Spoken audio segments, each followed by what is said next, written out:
The 19th of June, 1944. Scorching heat over Eden Camp, North Yorkshire. A transport convoy arrived carrying 70 German prisoners, their uniforms dark with sweat and blood from the fighting in Normandy. They had been told the British would let them die of thirst. Maybe beat them, maybe worse. But when the truck stopped and the canvas flaps opened, something impossible happened. No rifle butts, no shouting, just the sound of boots on gravel and a British medical orderly who knelt beside the first collapsed prisoner and whispered, "Wasser, mate. Water." He pressed a canteen to cracked lips. The German's eyes opened, confused, disbelieving. Then he drank. That moment would shatter everything these soldiers believed about their enemy, about humanity, and about what it means to wage war without losing your soul. Because inside that Yorkshire camp, Britain was fighting a battle that had nothing to do with territory. A battle for the idea that mercy doesn't make you weak, it makes you civilized. And what happened next would shock prisoners and captors alike, proving that sometimes the bravest thing soldiers can do isn't kill the enemy, it's save them. Stay till the end to see how one British medic's choice became a lesson about the thin line between war and murder, between victory and vengeance. And don't forget to subscribe, like, and share this video to support our channel and help us tell more forgotten stories of history that deserve to be remembered. It was the 3rd week of June, somewhere near Caen. The sun beat down mercilessly on the French countryside. The temperature climbed past 30 degrees Celsius. Brutal for men in wool uniforms carrying heavy equipment. Hans Müller, a 25-year-old German infantryman, had been fighting the Allied advance for 2 weeks straight. His unit was collapsing. No water supplies had reached them in 3 days. The canteens were empty. Men were drinking from muddy puddles, risking dysentery just to wet their throats. When the British artillery barrage finally stopped, Hans thought death had come for him. His mouth was so dry he couldn't form words. His head pounded. His vision blurred at the edges. He waited for the killing blow. Instead, he heard English voices shouting orders. "Prisoners here! Get water!" The British soldiers who surrounded the shattered German position didn't advance with vengeance. They moved like emergency workers, urgent but controlled, checking for wounded, calling for stretchers. One corporal, his name badge read Williams, crouched beside Hans and offered a metal canteen. "Drink slow," Williams said in broken German. "Langsam." Hans stared at the canteen. His entire body screamed for water, but his mind resisted. This had to be a trick. Nazi propaganda had warned them. British soldiers poisoned prisoners or let them die slowly from thirst as punishment. But Williams unscrewed the cap and took a sip himself first, showing it was safe. Then he held it to Hans's lips. The water was warm, tasted of metal, but it was the most beautiful thing Hans had ever experienced. He drank, gasping, almost choking. Williams pulled it back. "Slow," he repeated. "You'll make yourself sick." They gathered the German survivors, about 70 men, most severely dehydrated, some wounded. The smell of sweat and blood filled the air. Hans looked at his hands, trembling from exhaustion and shock, and realized he was no longer a soldier. He was cargo being processed. For the first few hours, confusion was stronger than relief. He waited for cruelty that never arrived. The British gave them more water, slowly, carefully.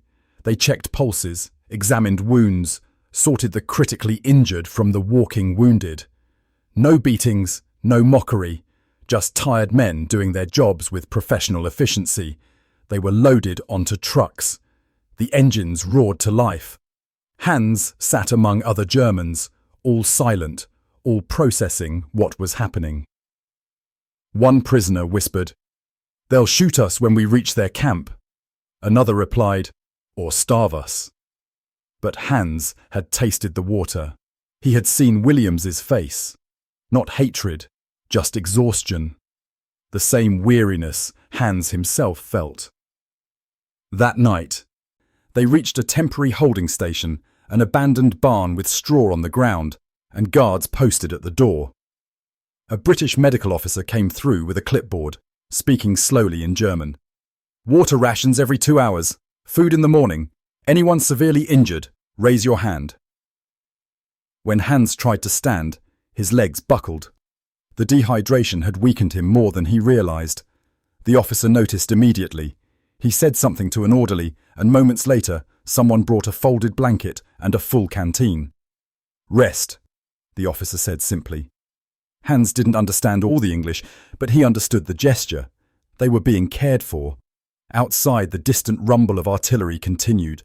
The war was still raging, but here, in this barn, something different was happening, something Hans couldn't quite name. The next day, they were moved to the coast for transport to England. During the journey, Hans kept waiting for the British to reveal their true nature. But the guards remained calm, almost gentle. They distributed bread and cheese. They stopped the convoy twice so prisoners could relieve themselves. One guard even shared cigarettes. At the port, Hans saw the English Channel for the first time. Grey water stretching endlessly. On the ship crossing to England, the prisoners were kept below deck, but it was clean, ventilated. Buckets of water were provided regularly. A British sailor, barely older than Hans, walked among them checking on their condition. "You all right, Fritz?" he asked one German. The use of a nickname, even a derogatory one, felt oddly friendly. When the ship reached England, the coastline looked surreal. Green fields, intact villages, children playing on beaches. Hans had been told Britain was collapsing under German bombing, that the country was on the verge of starvation. But everything looked peaceful, ordered, untouched by war. At the processing centre, each prisoner was given a number, examined by a doctor, and checked for diseases. When Hans's turn came, the doctor was an older man with kind eyes. He looked at Hans's cracked lips, his sunburned skin, the early signs of severe dehydration. "You need fluids and rest," the doctor said through a translator. "We'll get you sorted." Hans wanted to ask why. Why were they treating enemies with such care? But he had no words. They travelled by train to Yorkshire, passing through countryside that looked impossibly green after the dust and blood of France. From the window, Hans watched farmers working fields, women hanging laundry, a country at war, but somehow still living. By evening, they reached Eden Camp, a sprawling compound of wooden huts surrounded by barbed wire. Camp 83, as it was officially known. By mid-1944, it held over 1,500 German and Italian prisoners. The gates opened, and the new arrivals shuffled inside. The first shock was the order. Everything was organised, labelled, clean. The barracks were simple, but weatherproof. The floors were swept. The bunks had thin mattresses and one blanket each. Hans was assigned to Hut 7 with 30 other Germans. They were given soap, a towel, and a uniform marked with a coloured patch identifying them as prisoners. He expected degradation. Instead, a British officer explained the daily routine through a translator. Roll call, meals, work duties, medical checks, lights out. Everything followed a schedule. Everything had rules. Even punishment was measured. Loss of privileges, extra work, no violence. On his first evening, Hans walked past the camp medical facility, a long hut with a red cross painted on the roof. Through the window, he saw British orderlies treating both British and German patients. The sight confused him. Why waste medical supplies on enemies? That night, he lay awake on his bunk, listening to the sounds of other prisoners breathing, coughing, whispering prayers. Every sound made him tense. He muttered to himself in German, "Tomorrow they will show their real faces." But morning came, and nothing changed. The guards brought porridge, weak tea, and bread with margarine. He saw German prisoners speaking with British cooks. He saw work details forming up. Men heading to nearby farms to help with harvest. It looked less like a prison and more like a strange temporary village. Days passed. No cruelty, no starvation, no beatings. Instead, Hans saw routine, fairness, and something he'd almost forgotten existed: basic human decency. One afternoon, he received a metal tag with his prisoner number and the letters PW. A British translator, a middle-aged woman named Mrs. Patterson, explained its meaning. "You are protected under the Geneva Convention," she said carefully. "You have rights: medical care, food, fair treatment." Rights. The word felt alien. Every small act of kindness worked against everything he'd been taught. The British followed rules even for enemies. That confused him more than cruelty would have. But the real test was coming, because inside that camp, a crisis was building. And what the British medics did next would change Hans forever. The heat wave continued into July. Yorkshire, usually cool and rainy, baked under an unusual summer sun. Inside Eden Camp, conditions became dangerous.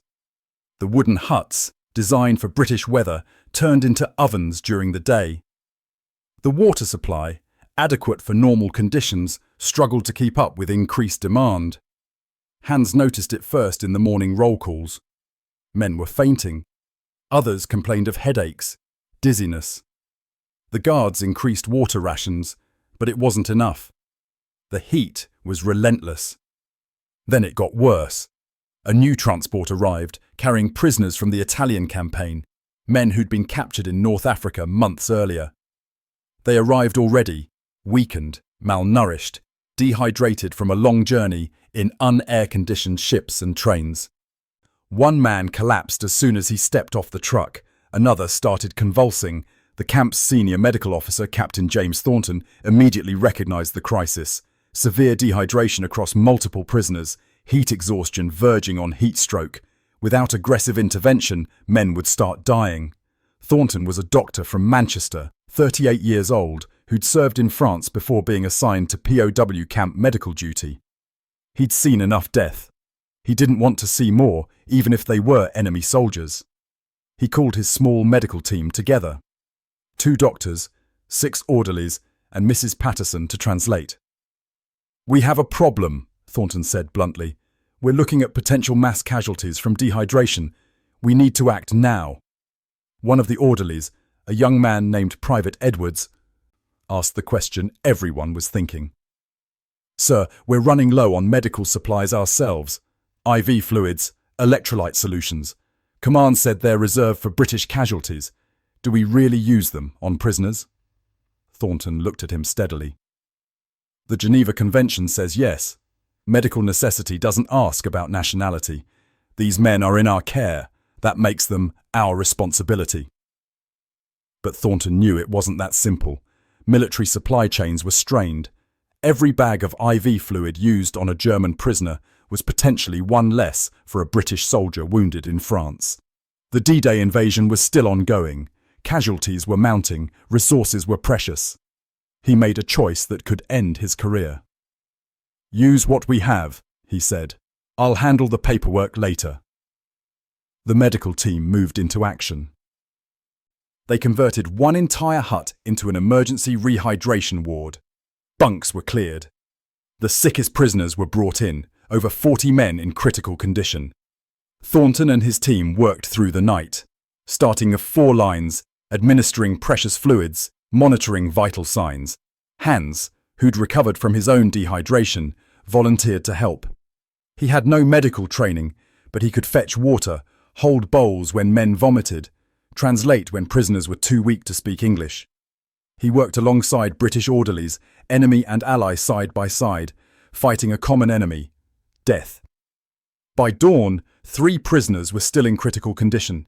Their bodies had shut down from severe dehydration and heat exposure. They needed more than basic IV fluids.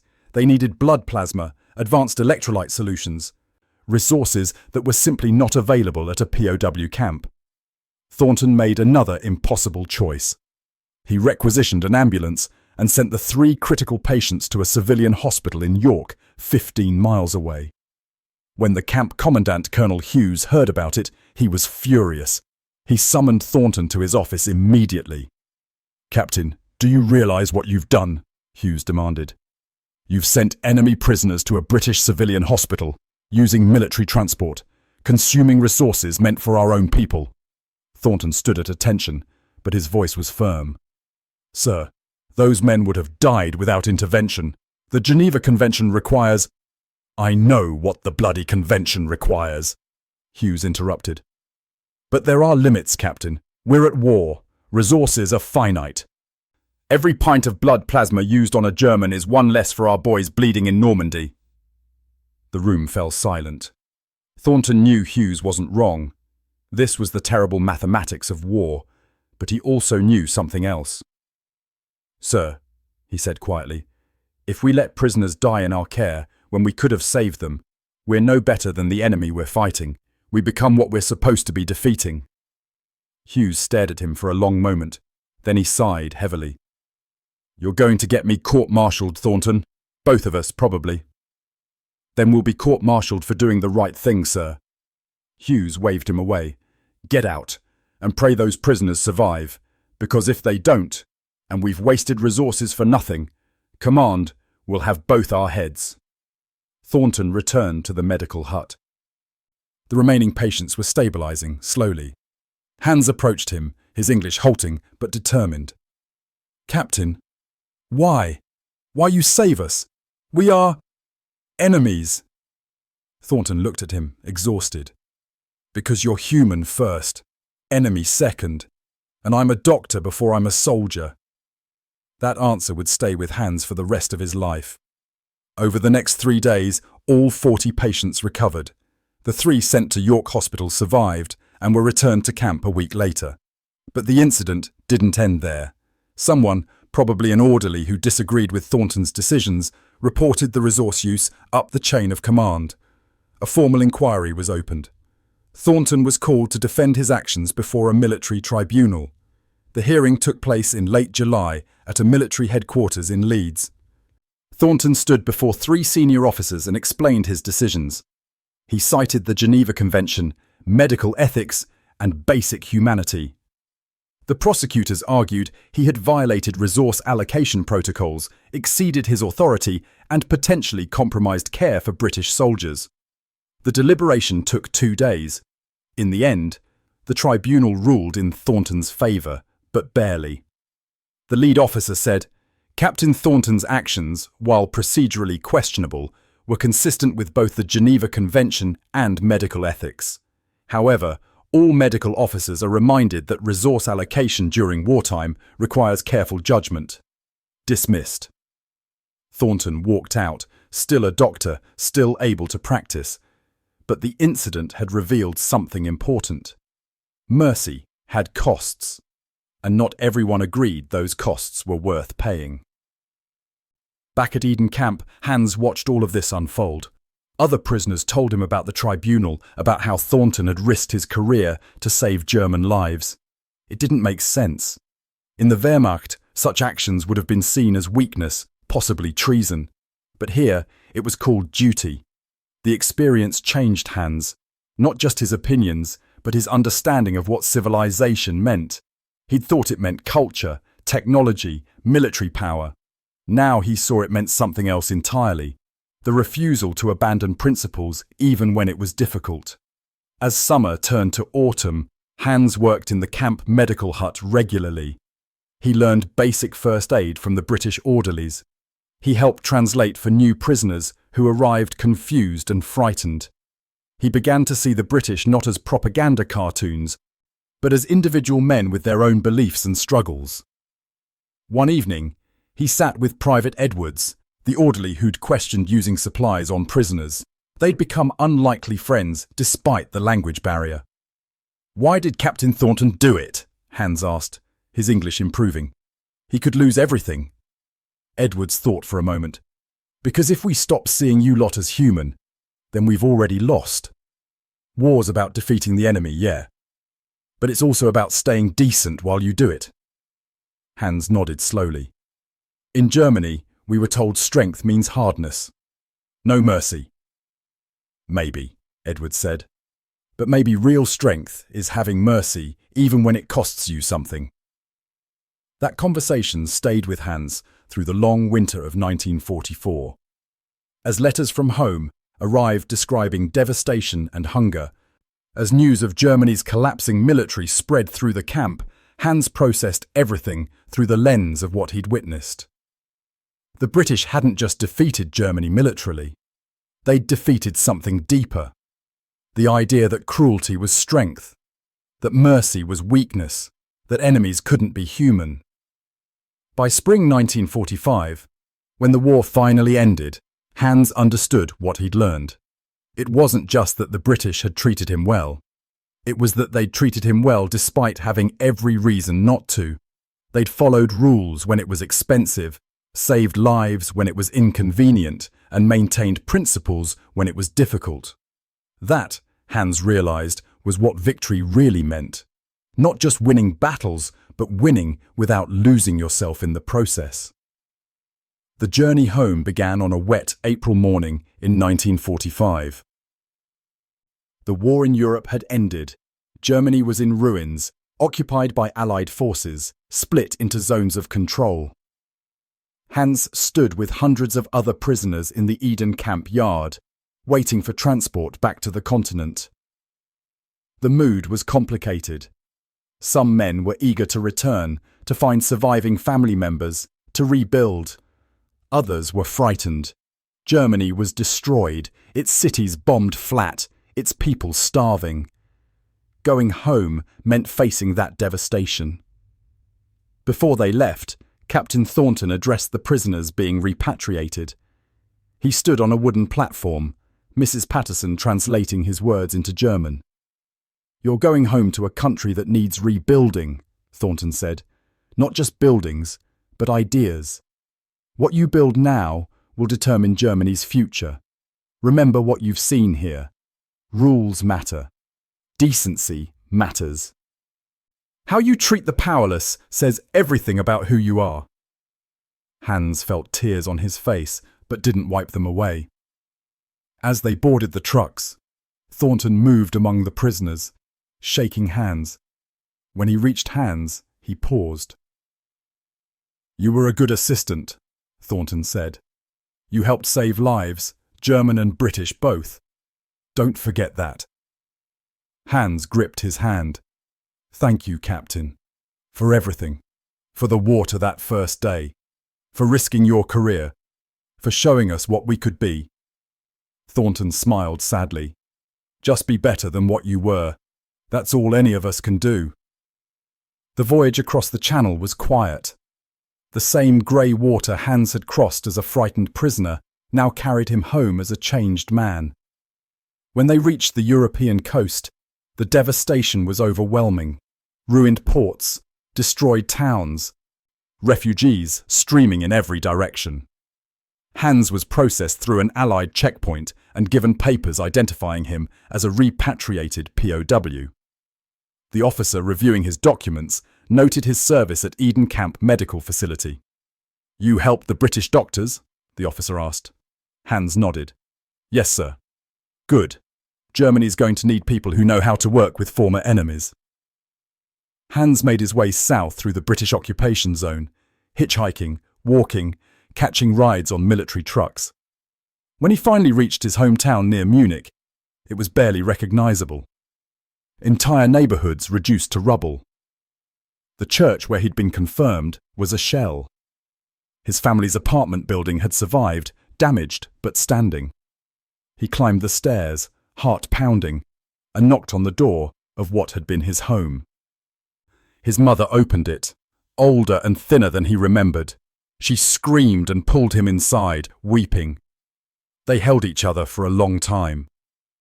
That night, over thin soup made from vegetables and scraps, Hans told her about his time as a prisoner, about the water Williams had given him, about Thornton risking his career to save dying Germans, about learning that mercy wasn't weakness.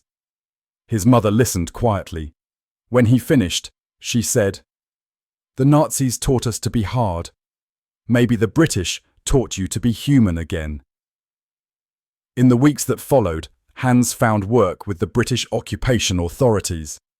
His English and medical training made him valuable. He helped establish civilian clinics, translated for doctors treating German patients, worked to rebuild the healthcare system. He saw other former POWs doing similar work.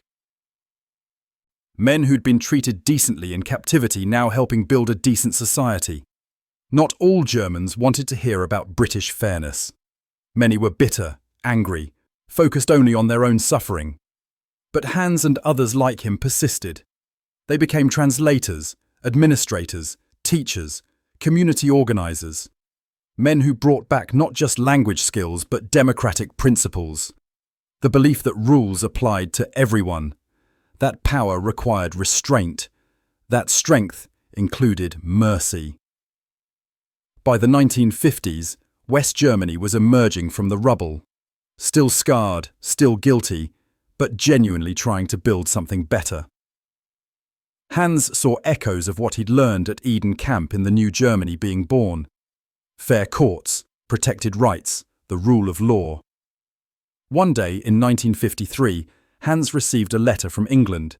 It was from Captain Thornton, now working as a civilian doctor in Manchester.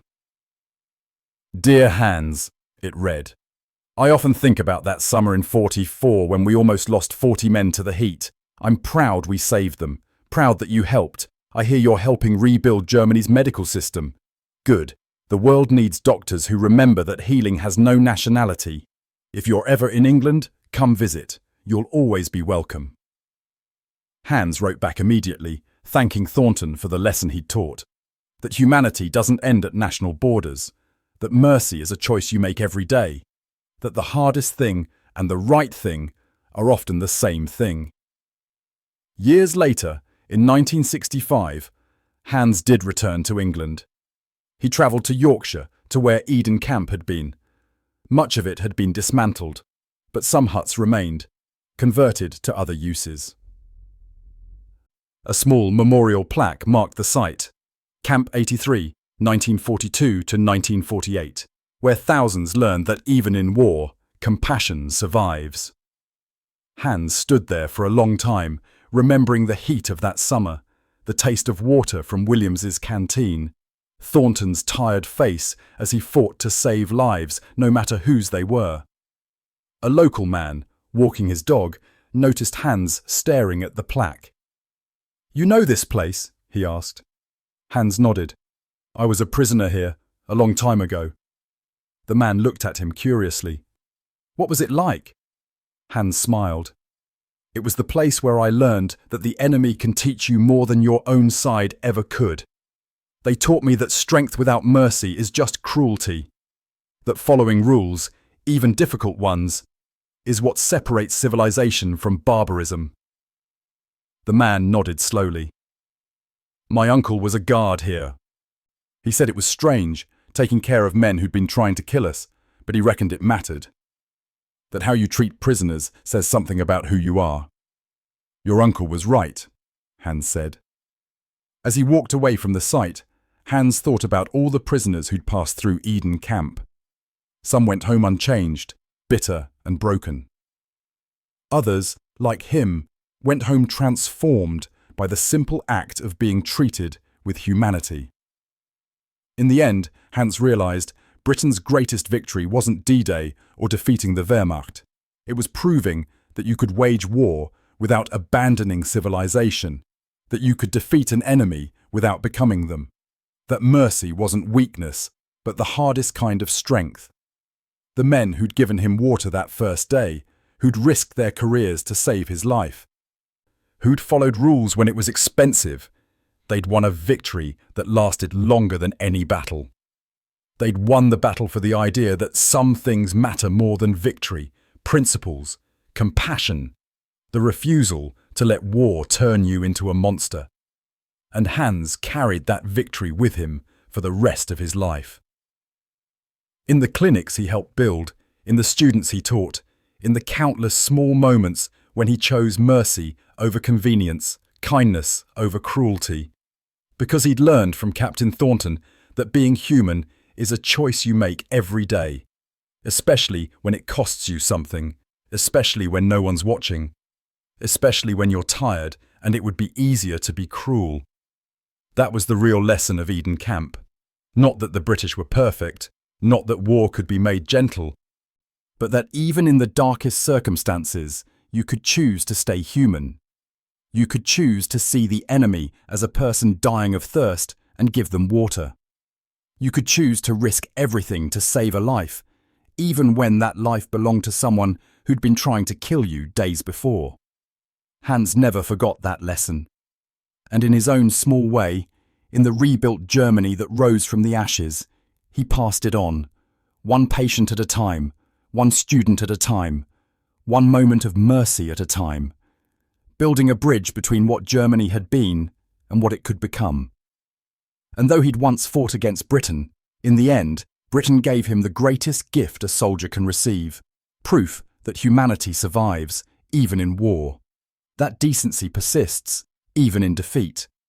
That mercy, far from being weakness, is the strongest foundation upon which to build a future. That was Britain's true victory.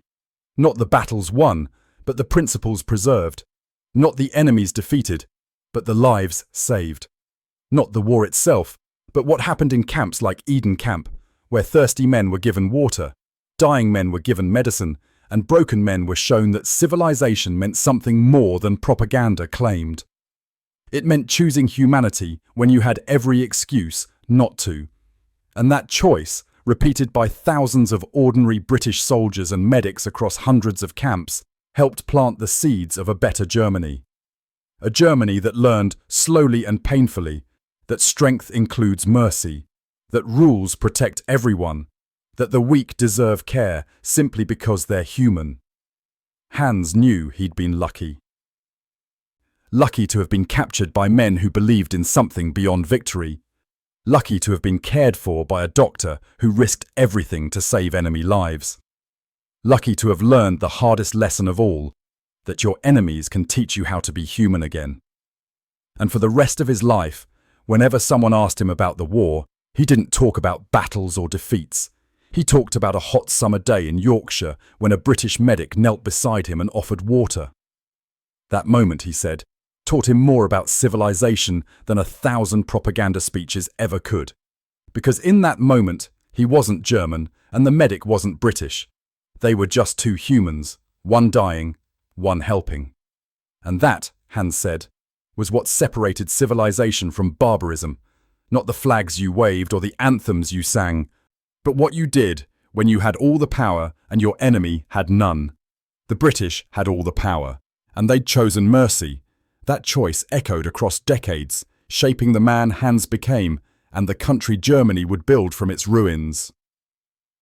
That was the true victory, not won with bullets, but with canteens of water, not written in surrender documents, but in the medical records of prisoners saved. Not celebrated with parades, but remembered in the quiet gratitude of men who learned that humanity survives, even in war's darkest hours.